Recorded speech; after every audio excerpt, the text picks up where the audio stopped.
Memandang dari dua sisi program andalan Prabowo Subianto. Halo teman-teman, kembali lagi bersama saya di ruang duduk diskusi. Nah, kali ini kita akan kembali lagi membicarakan seputaran ruang publik kita, baik ekspresi yang muncul di permukaan dalam ruang publik kita, baik kepada mereka yang mengharapkan sebuah pembaharuan atau perubahan mutlak pada program yang selalu digadang-gadangkan oleh Bapak Presiden Prabowo Subianto, dan juga pada suara yang terus mendukung program-program andalan Prabowo Subianto. Nah, teman-teman, kali ini seorang anak muda akan mencoba melihat dari dua sisi yang berbeda, terkhusus pada program andalan yang selalu digadang-gadangkan dan menjadi program unggulan dari presiden kita saat ini, yakni makan bergizi gratis atau MBG. Nah, teman-teman, pada sesi kali ini saya akan berangkat pada dua sisi yang berbeda. Kita akan melihat perspektif masing-masing mengenai program makan bergizi gratis ini. Kita mengetahui bahwa di hari sebelumnya, Ketua dari Badan Gizi Nasional telah ditetapkan menjadi tersangka, dan juga banyak terjadi problem-problem yang terjadi di bawah. Beberapa banyak terjadi penyimpangan yang sangat besar, maupun itu terlihat oleh mata, dan juga gerakan fasik untuk menyalahgunakan program andalan dari presiden kita, Bapak Prabowo Subianto. Dalam pandangan pribadi saya sebagai seorang anak muda, di satu sisi kita dapat melihat program andalan ini adalah program impian besar, harapan start awal. Nah, meskipun sebenarnya saya secara pribadi menganggap ini agak sedikit berbeda dengan janji ataupun arus sebelum terjadinya pemilihan presiden. Kita mengetahui mungkin dan tidak menjadi rahasia publik, ketika bergabungnya Mas Gibran Rakabuming Raka menjadi salah satu simbol moto keberlanjutan, di mana program atau wujud mimpi dari presiden sebelumnya, yakni Bapak Insinyur Haji Joko Widodo, agar segera dilanjutkan terus-menerus untuk mewujudkan Indonesia emas. Nah, berbeda dengan dua kandidat lawan dari Bapak Prabowo Subianto pada Pilpres sebelumnya yang menggadang-gadangkan sebuah perubahan. Nah, sehingga mengapa saya mengatakan agak sedikit berbeda dengan ada program andalan unggulan dari Bapak Presiden kita Prabowo Subianto, yakni saya melihat bahwa program makan bergizi gratis ini merupakan langkah yang membutuhkan waktu sangat lama. Mengapa saya mengatakan membutuhkan waktu yang sangat lama? Dampaknya bukan 1 tahun 2 tahun yang akan kita lihat. Dampaknya mungkin saja 5 tahun, 6 tahun, 7 tahun, 8 tahun, 9 tahun, 10 tahun yang akan mendatang. Karena melalui program MBG yang disasar adalah para adik-adik kita SD, SMP, SMA yang sedang duduk di bangku sekolah, agar kiranya pertumbuhan mereka diperhatikan, terkhusus anak SD. Kita sedang mengupayakan jumlah stunting di Indonesia itu semakin berkurang dengan memperhatikan kehidupan anak-anak yang duduk di bangku sekolah. Nah, saya sangat mendukung program impian ini, meskipun nanti baru 10 tahun kita akan menunjukkan atau menemukan hasilnya, sehingga makan bergizi gratis ini menjadi salah satu program awal ataupun yang membutuhkan waktu baru, waktu yang sangat baru. Jadi tidak ada berkelanjutan sebenarnya. Namun mungkin saja mimpi untuk menjadi Indonesia Emas itu tergambar dari program ini. Saya sedikit kurang setuju dengan pendapat Wakil Ketua Badan Eksekutif Mahasiswa Universitas Indonesia yang mengatakan MBG ini ada baiknya untuk ditutup. Dan beberapa mahasiswa yang mengatakan bahwa sekolah hanya untuk orang yang memiliki uang.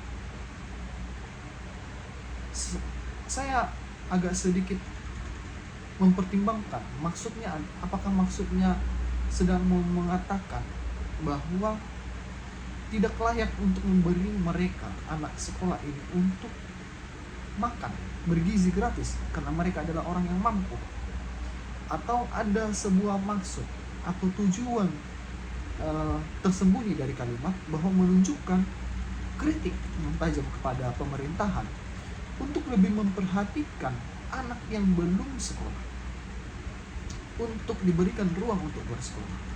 Namun tampaknya juga itu telah dibantah oleh salah satu program Bapak Prabowo Subianto, yakni sekolah rakyat. Meskipun seharusnya tidak perlu ada namanya sekolah rakyat, sekolah Garuda, kita menurut saya, menurut keyakinan saya, lebih baik semua namanya sekolah dasar negeri. Namun penerapan biaya untuk sekolah tolong diperhatikan. Ada hal yang serupa diterapkan pada misi atau program sekolah rakyat itu yang sekiranya diterapkan pada sekolah negeri. Nah, mungkin pada dasarnya tujuannya sama, tapi sebagai orang awam menganggap seakan-akan program untuk mendirikan sekolah Garuda dan sekolah rakyat itu seakan-akan jatuhnya presiden kita memiliki yayasan, menjadikan ini sekolah yang berbeda dari negara. Pada dasarnya seharusnya sekolah itu disamaratakan. Kalau memang pada dasarnya ini adalah program dari presiden, menurut saya. Nah, kita kembali pada topik MBG tadi. Kemudian teman-teman, saya melihat bahwa tidak ada yang salah dari kritik yang disampaikan oleh teman-teman mahasiswa, kecuali mereka keluar dari koridor etika dan moral ketika menyampaikan kritik dan saran. Mahasiswa adalah bagian yang tidak bisa dipisahkan sejak dahulu dari sistem pemerintahan.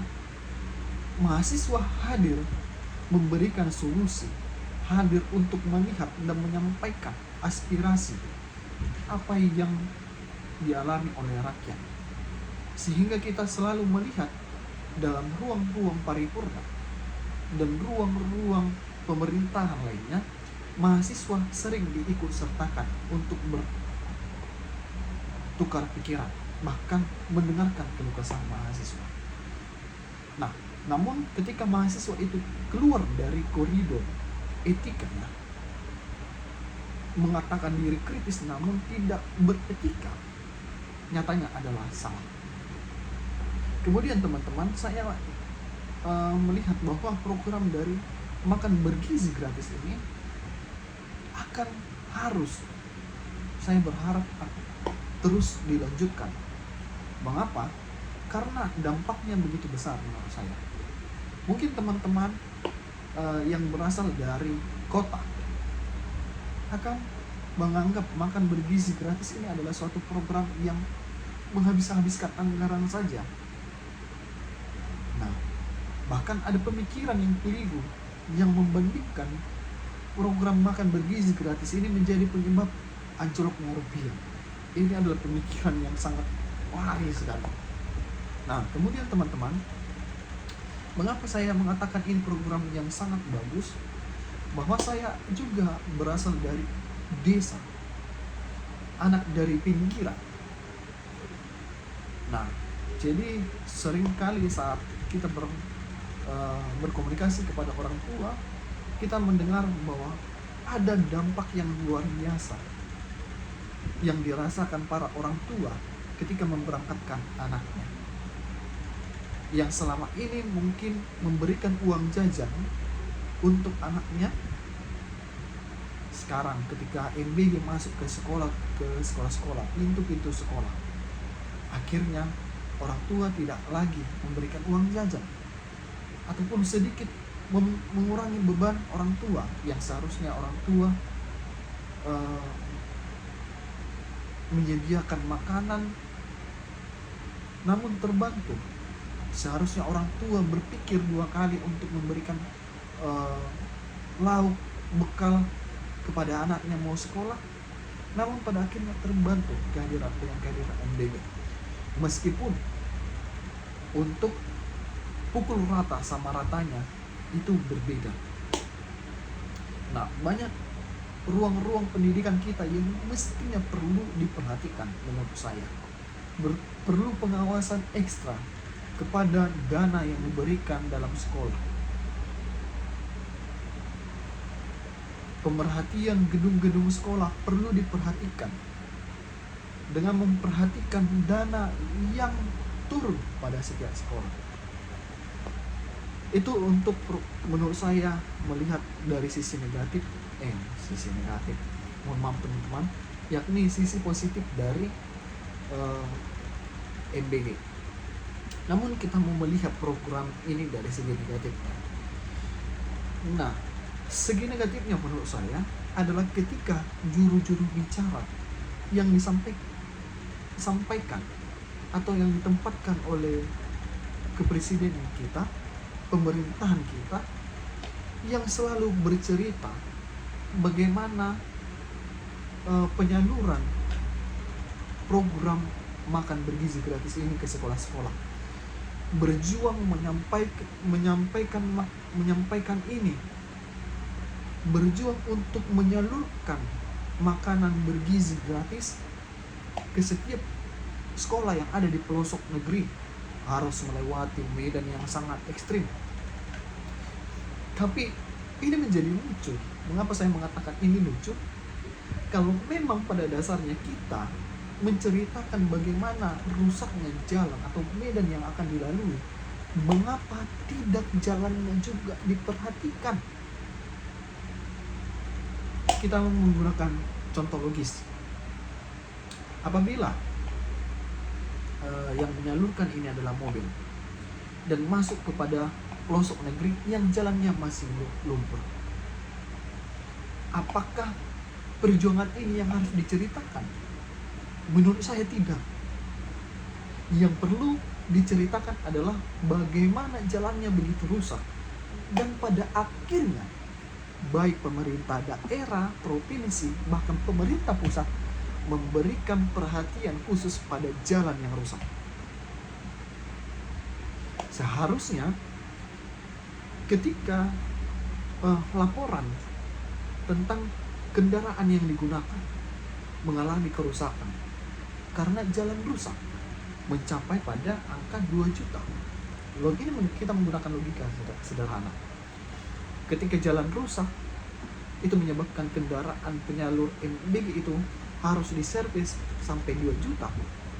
Namun ketika jalan ini yang rusak ini diperbaiki, apakah anggaran memperbaiki kendaraan penyalur MBG akan tetap sama dengan jalan yang rusak sebelumnya?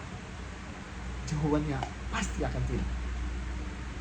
Yang awalnya bagian bawah dari mobil ini bertabrakan dengan batu kerikil yang menyebabkan bocor, apakah ketika jalan itu mulus ada batu yang akan menampar bagian bawah bumper dari mobil?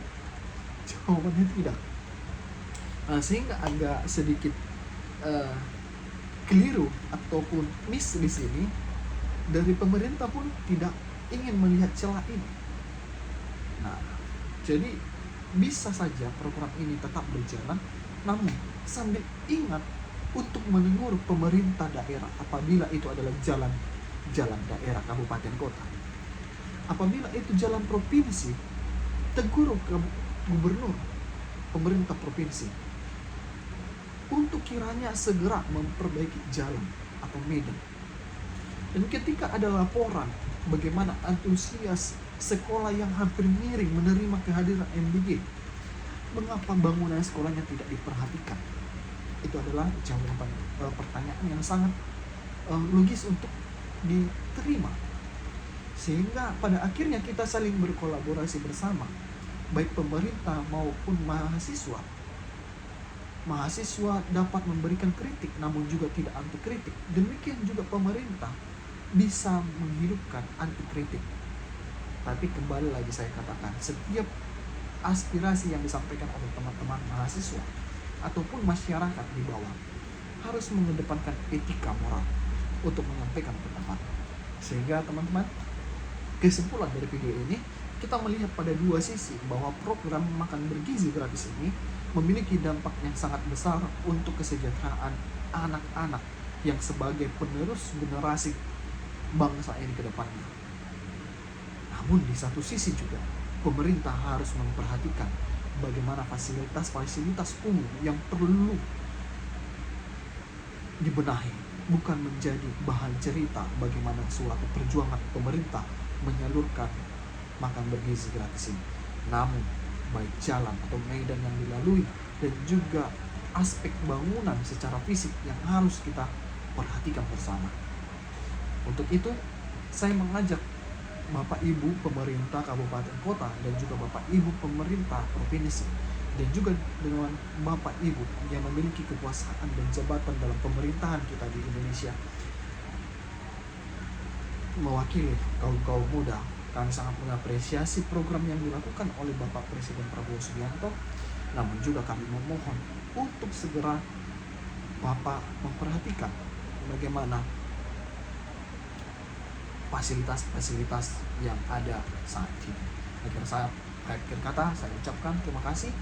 Teman-teman jangan lupa like, komen, dan subscribe channel YouTube ini agar kiranya berkembang dan sebagai menciptakan ruang digital sebagai ruang berpikir, ruang bertukar pikiran dengan teman-teman hadir pada ruang yang duduk saat ini melalui kolom komentar menyampaikan aspirasi teman-teman. Mungkin saja kita akan berdiskusi dari komentar-komentar teman-teman. Akhir kata saya ucapkan terima kasih. Saya pamit undur diri.